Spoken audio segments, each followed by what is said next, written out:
ये है talks news network और आप देख रहे हैं पॉलिटॉक्स, राजनीति का कच्चा चिट्ठा।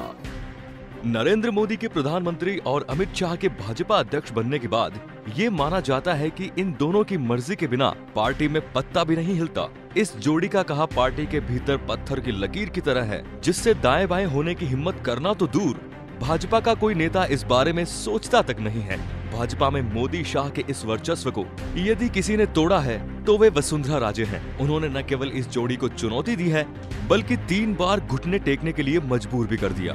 प्रदेश अध्यक्ष और विधानसभा चुनाव में टिकट वितरण के मसलों पर मोदी शाह से सरेंडर करवा चुकी वसुंधरा लोकसभा चुनाव में भी ऐसा करती हुई दिखाई दे रही हैं। पार्टी चाहती है कि राजे 12 झालावाड़ सीट से बेटे दुष्यंत की जगह चुनाव लड़े, लेकिन पूर्व मुख्यमंत्री ने ऐसा करने से साफ इनकार कर दिया है। राजे से जुड़े सूत्र पहले ये दावा कर रहे थे कि वे किसी भी सूरत में लोकसभा का चुनाव नहीं लड़ेंगी, लेकिन मंगलवार देर रात तक चली भाजपा की केंद्रीय चुनाव समिति की बैठक के बाद इस मामले में कयासों का दौर थम गया। समिति बैठक खत्म होने के बाद मीडिया से बातचीत में राजे से साफ कर दिया कि वे लोकसभा चुनाव नहीं लड़ रही हैं। सूत्रों के अनुसार पार्टी नेतृत्व ने उन्हें चुनाव लड़ने को राजी करने के लिए खूब मशक्कत की, लेकिन वे टस से मस नहीं हुई। असल में मोदी शाह चाहते हैं कि वसुंधरा की कार्यशैली राजस्थान में पार्टी के प्रदर्शन को प्रभावित करती है, इसलिए उन्हें दिल्ली बुलाकर प्रदेश में नया नेतृत्व तैयार किया जाए। दूसरी ओर राजे दिल्ली की बजाय प्रदेश की राजनीति में ही सक्रिय रहना चाहती है।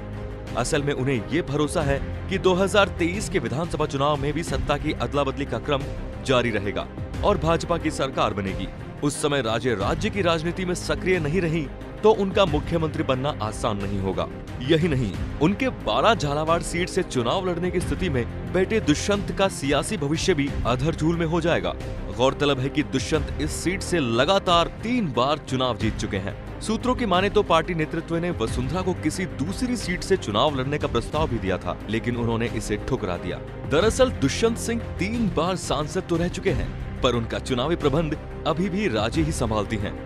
इलाके की राजनीति के जानकारों के अनुसार दुष्यंत सिंह लोकप्रियता के मामले में राजनीति की सबसे कठिन दौर से गुजर रहे हैं। क्षेत्र में उनसे नाराजगी का स्तर जीत के समीकरण खराब करने के स्तर तक पहुंच चुका है। इस स्थिति में वसुंधरा अपने बेटे को चुनावी रण में अकेला छोड़ने का खतरा मोल नहीं लेना चाहेंगी। राजे के इस बयान के बाद कि वे लोकसभा का चुनाव नहीं लड़ेंगी, ये साफ हो गया है कि पूरी मशक्कत करने के बाद भी मोदी शाह पूर्व मुख्यमंत्री के हट का तोड़ नहीं ढूंढ पाए।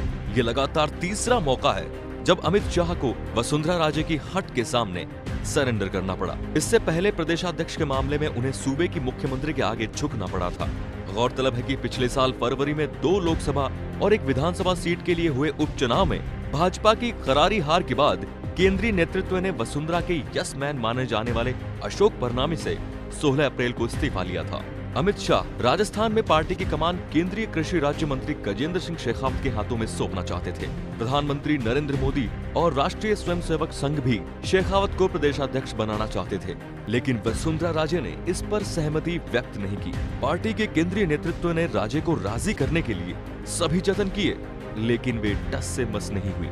आखिरकार मोदी शाह की पसंद पर वसुंधरा का वीटो भारी पड़ा और मदन लाल सैनी प्रदेशाध्यक्ष बने। नरेंद्र मोदी के प्रधानमंत्री और अमित शाह के भाजपा अध्यक्ष बनने के बाद ये पहला मौका था जब इन दोनों को पार्टी के किसी क्षेत्रीय क्षत्रप ने न केवल सीधी चुनौती दी, बल्कि घुटने टेकने पर भी मजबूर कर दिया। वसुंधरा और केंद्रीय नेतृत्व के बीच दूसरी सियासी भिड़ंत पिछले साल नवंबर में हुई। उस समय राजे विधानसभा चुनाव के लिए उम्मीदवारों की सूची लेकर अमित शाह के पास गई थी। इसमें ज्यादातर विधायकों के नाम थे। मीडिया में आई खबरों के अनुसार इस सूची को देखकर अमित शाह खफा हो गए थे। उन्होंने एंटी इनकम्बेंसी से निपटने के लिए आधे से ज्यादा विधायकों की जगह नए चेहरों को मौका देने के लिए कहा। कई दिनों तक चले मंथन के बाद उम्मीदवारों के जो नाम सामने आए, उनसे ये निष्कर्ष निकला कि अमित शाह की मंशा पर वसुंधरा राजे की पसंद भारी पड़ी। कुछ नामों को छोड़कर उन्हें ही टिकट मिला जिन्हें वसुंधरा खेमे का माना जाता है। पॉलिटॉक्स के लिए जयपुर से अवधेश आकोडिया की रिपोर्ट। ये है टॉक्स न्यूज नेटवर्क और आप देख रहे हैं पॉलिटॉक्स, राजनीति का कच्चा चिट्ठा।